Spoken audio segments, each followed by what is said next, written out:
शिव ही सब कुछ है और सब कुछ है, वे स्वयं ब्रह्मांड हैं। शिव की दो एक तरफा आँखें हैं, इसलिए सही संतुलन पाने के लिए आपको उनकी तीसरी आँख को देखना होगा।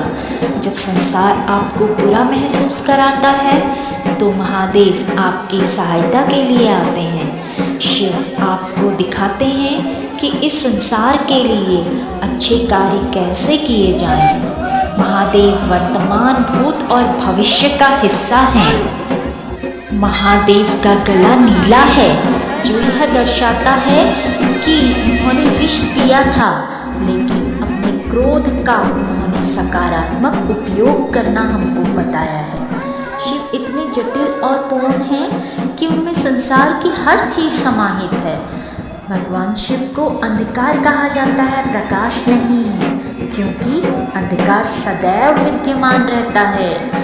शिव का आपसे या आपके जीवन से कोई लेना देना नहीं, इसीलिए आप अपना जीवन बनाने के लिए कुछ नहीं कर रहे हैं, ऐसा शिव कहते हैं। शांति पाने के लिए अक्सर शांत रहना और विश्वास रखना ही काफ़ी होता है।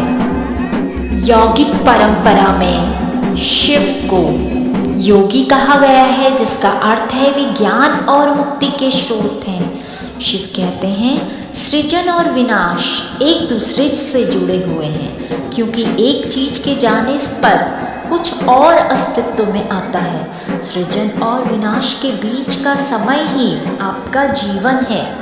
शिव कहते हैं आप अपने निर्णय स्वयं लेने के लिए स्वतंत्र हैं, लेकिन उन निर्णयों के परिणामों से बचने के लिए नहीं। शिव और शक्ति अलग नहीं किया जा सकता।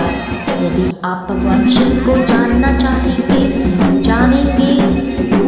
शिव कहते हैं मैं शिव और शक्ति दोनों हूँ। मैं वह सब कुछ हूँ जो पुरुष और स्त्री, भौतिक और आध्यात्मिक, प्रकाश और अंधकार, सब कुछ एक ही क्षण में है और हमेशा रहेगा।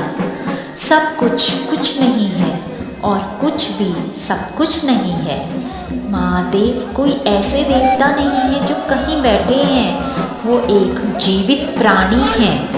यद्यपि भगवान शिव में कोई शिष्टाचार नहीं है, फिर भी सभी लोग उनकी पूजा करते हैं, क्योंकि वह महान है।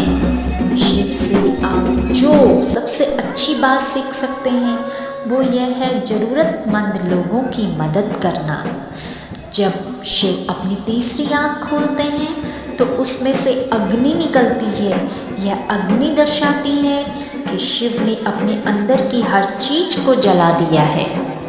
आदि योगी कोई इमारत नहीं, बल्कि एक शक्ति है जो दुनिया को अनुयायियों के एक समूह से बदलकर ऐसे लोगों में बदल देती है जो सत्य की खोज करना चाहते हैं। यौगिक संस्कृति में शिव वह गहन शून्यता है जहाँ से जीवन निकलता है और फिर उसी में वापस चला जाता है। शिव सभी चीज़ों का स्रोत हैं, लेकिन शक्ति ही वह है जो पहली चीज बनाती है।